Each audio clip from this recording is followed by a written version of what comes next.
Olá, gente querida, seja bem-vinda a mais um estudo do livro de Mateus.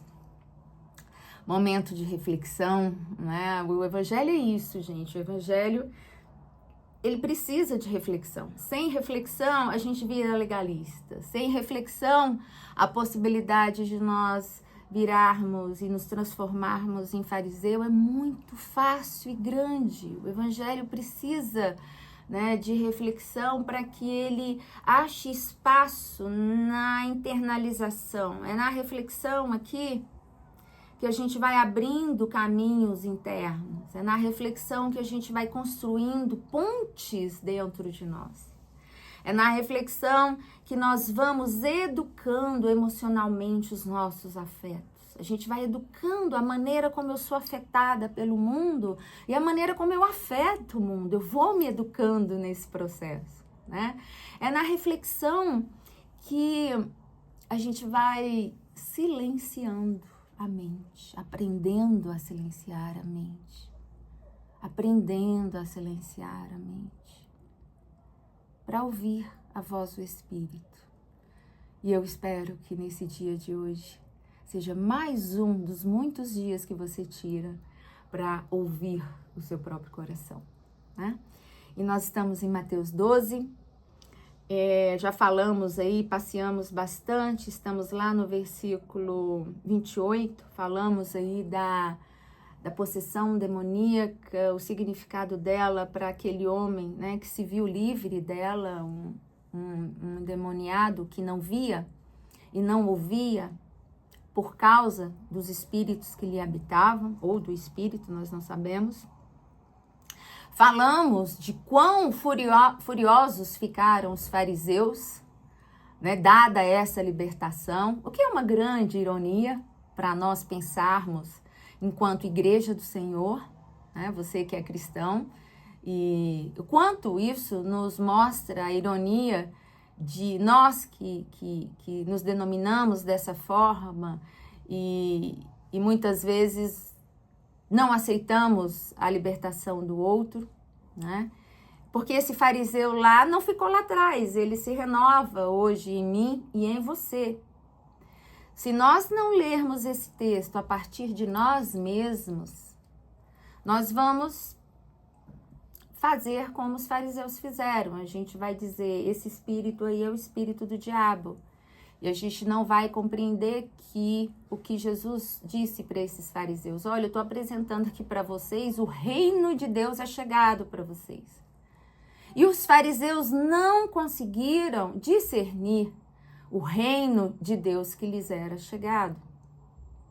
E muitos de nós não conseguimos compreender isso. E às vezes estamos tão entorpecidos, embriagados, né, pelo espírito deste mundo que Jesus vai dizer, né, que não conseguimos discernir o espírito de Cristo que liberta a tantos. E muito irônico, né? Por isso que muitos chegarão a ele e dirão, Senhor, Senhor, mas nós estivemos nos nossos cultos, nós estivemos nas nossas missas, estávamos lá todos os domingos, ceiando, festejando, se alegrando. E Jesus dirá, olha, quem é você mesmo? Eu não lhe conheço. Essa palavra é uma palavra de juízo não para aqueles fariseus, mas para os fariseus modernos do século 21. E que nós tenhamos quebrantamento suficiente para compreender essa verdade, né?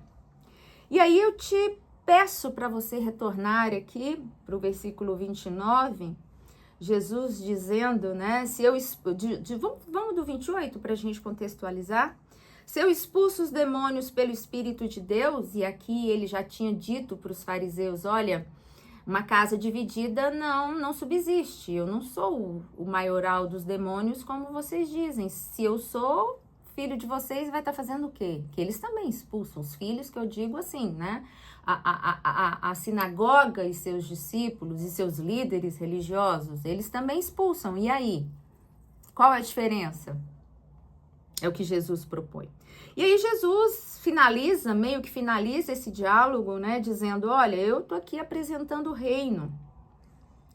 Só que primeiro, quem é, e ele traz essa metáfora do valente que rouba, né? Como pode alguém entrar na casa do valente, roubar os seus bens, se não amarrá-lo, né? Saqueando então a sua casa. Quem não é por mim, é contra mim, e quem comigo não ajunta, espalha. Que foi aquilo que eu disse anteriormente, né? O que Jesus está dizendo aqui é que ele é o valente dos valentes. Ele está saqueando o inferno. Ele tá tirando gente desse lugar. E para ele tirar, o que ele faz? Quem é? O mais fraco vai tirar do mais forte? Claro que não. É o mais forte que vai lá, fecha a boca do diabo e arranca o endemoniado de lá. É isso que Jesus está dizendo aqui. Olha, a boca do valente foi fechado. Por quem? Por um mais valente, que foi lá, saqueou a casa dele, mas antes foi lá e amarrou ele primeiro. Né? Então, Jesus está dizendo aqui, olha, é assim que a coisa funciona. Quem não é por mim, é contra mim. Quem comigo não ajunta, espalha. Jesus está dizendo aqui da radicalidade de você ser do reino. Ou você é, ou você não é. Jesus aqui estava dizendo para eles, olha, se vocês são contra o reino de Deus, se vocês não estão discernindo o reino, vocês não são filhos de Deus. Foi uma outra forma de Jesus dizer, tocar na consciência desses homens.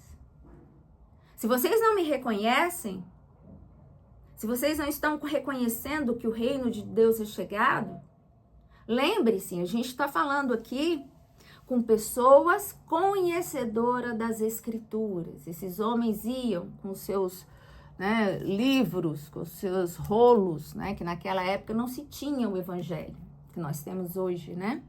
Naquela época o que se tinha era apenas as escrituras, os profetas maiores, os profetas menores, nós tínhamos a Torá, era isso que tinham, e esses homens andavam, né? Com seus rolos ali mostrando para a multidão, olha, ele há de vir. Né? E eles eram os conhecedores, né? Eles eram os fiscalizadores desse reino. Jesus está falando com essas pessoas que se dizem conhecedoras. E são essas mesmas pessoas que não discernem o reino, entende? Estão dentro da casa, estão cantando louvores. Fazem parte do ministério da palavra, da adoração e não discernem o reino. Estão muito longe, muito far away, muito longe, né, da realidade espiritual que move o reino de Deus. Portanto, eu vos digo, e aqui é importantíssimo a gente compreender, é uma das coisas que eu já... dentro das teologias cristãs, né, de uma maneira em geral, tem interpretações muito equivocadas sobre isso, né, que eu vou falar agora. Jesus vai dizer, todo pecado e blasfêmia se perdoará aos homens, mas a blasfêmia contra o Espírito não será perdoada. Se alguém disser alguma palavra contra o Filho do Homem, isso lhe será perdoado. Mas se alguém falar contra o Espírito, isso não lhe será perdoado, nem neste mundo e nem no futuro. Isso aqui, gente, já foi causa e é ainda causa, eu tenho certeza, de muitos adoecimentos, de muitos conflitos internos de pessoas aí, com medo de, meu Deus, eu pequei contra o Espírito Santo, pecar contra Jesus, se uma palavra for dita contra Jesus, será perdoada, mas uma palavra dita contra o Espírito Santo não será perdoada. O que é, né, então, o pecar contra o Espírito Santo?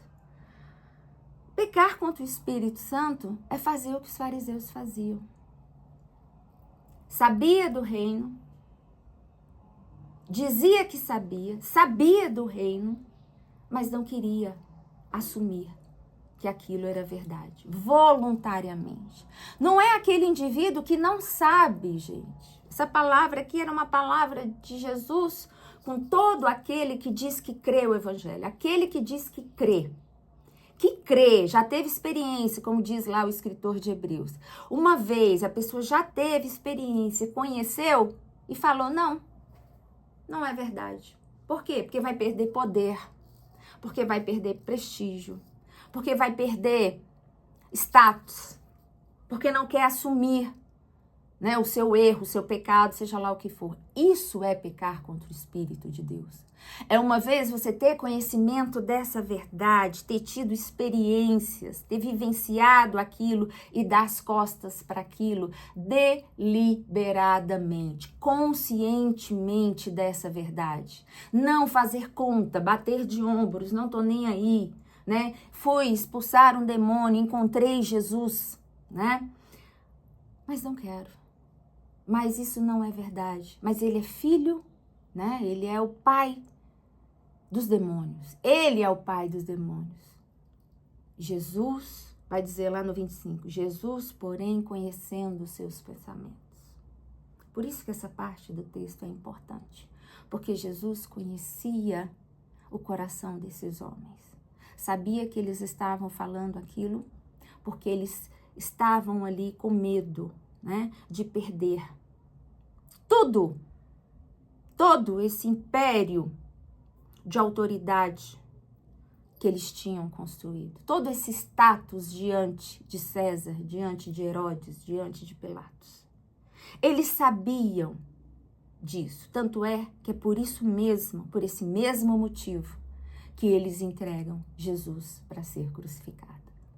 Entende? Eu acho que ficou bem claro, né, sobre essa questão de pecar contra o Espírito de Deus. Falar contra Jesus não será pecado, porque às vezes a pessoa fala e nem tem conhecimento. Porque falar contra Jesus, muitos falam. E muitos falam porque nem tem conhecimento, não tem uma experiência.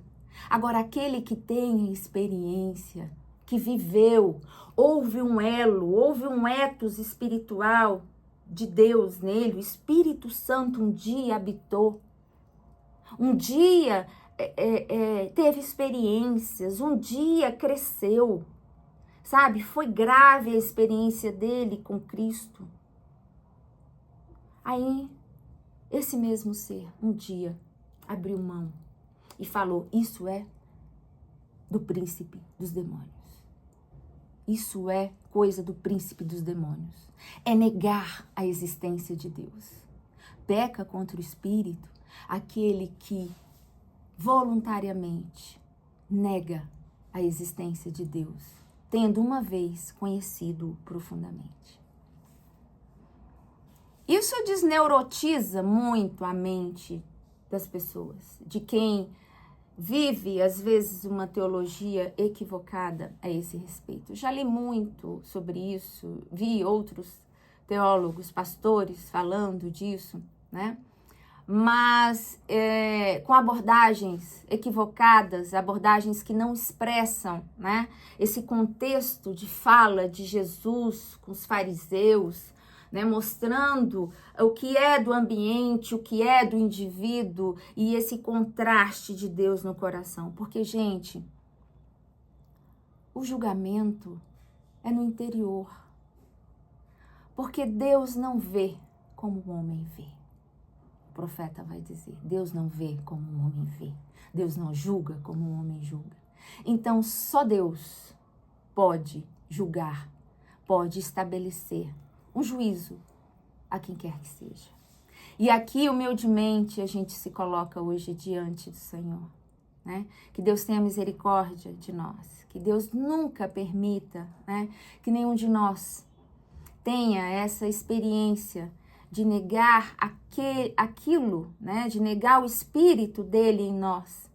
Aqueles que um dia tiveram profundidade, tiveram sobre si a chuva serode, alimentando os seus corações, pacificando as suas mentes, curando os seus males, né? Tendo os seus demônios próprios sendo expulsos, que esses nunca tenham a fragilidade, né, de se tornarem fariseus na busca de suas próprias vaidades, na busca de seus próprios poderes. Essa é a minha oração por mim e por você. E te aguardo. Até a próxima.